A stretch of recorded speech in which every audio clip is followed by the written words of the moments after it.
One of my favorite things that we've covered in detail since the show started is a slew of studies that say conservatives are actually happier than liberals. So they got us in that respect.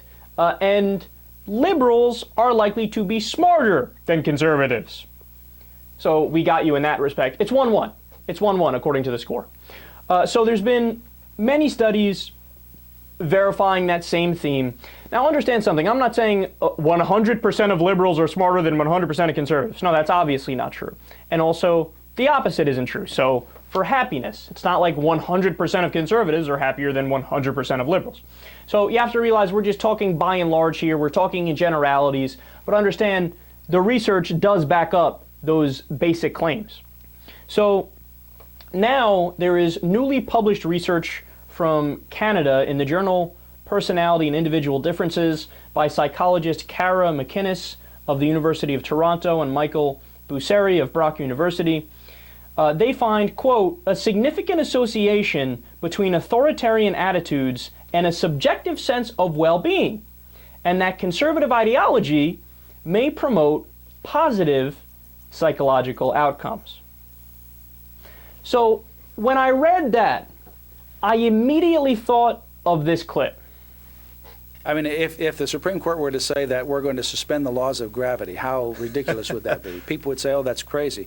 Well, there are certain natural laws. The laws of gravity are certainly natural laws. The natural created order of men and women, husbands and wives, is part of the natural created order.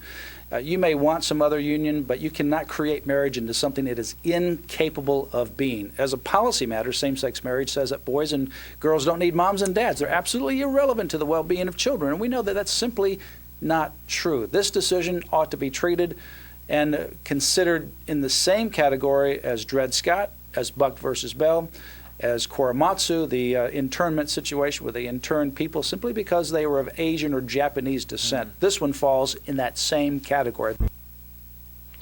I play you that because that guy is dumb enough to actually believe that a societal convention like marriage, where we had chosen in the past, hey, it'll be between one man and one woman, we could have decided, hey, it'll be polygamous, or we could have decided people can only gay marry. I mean, the whole point of it being a societal convention is that we kind of make it up as we go along and we adopt these different traditions, if you will, right? But this guy is so dumb, he actually believes, no, the societal convention like marriage, it's just as set in stone as a scientific law, a concrete scientific reality like gravity. Okay, that is really, really stupid. But that guy is also probably pretty happy. Now, why do I say that? Because everything to him is set in stone. He has definite answers. So he doesn't have to go through the hard work of reasoning his way through life and theorizing and making logical deductions and connecting the dots, and sometimes living in a permanent state of cognitive dissonance if you can't figure out the answer to a certain thing. He doesn't deal with nuance, right? Which can sometimes lead to uncertainty, which could lead to unhappiness. No. He deals with arrogant certitudes. So he walks around 100% self-confident, like he's got the entire world figured out, like everything actually has objectively a reason. Right? Like there's a God personally looking after him, making sure everything's going to go okay. Don't worry, if something bad happened, it's okay, I'm on your side. So to have that psychological boost, that makes him happy, right? But it comes at a cost. It comes at the cost of being that stupid and the rest of us laughing at you. And look, if you ask me, man, now look, I'm a pretty happy guy, to be completely honest.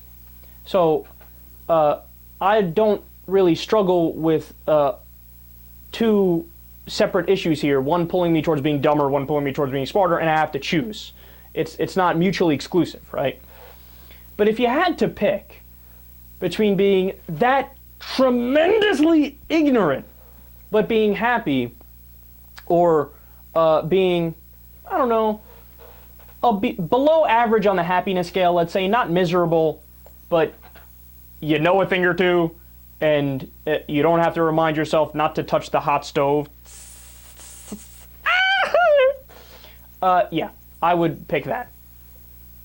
Because I'd rather have at least some amount of respect than be a drooling fool like him.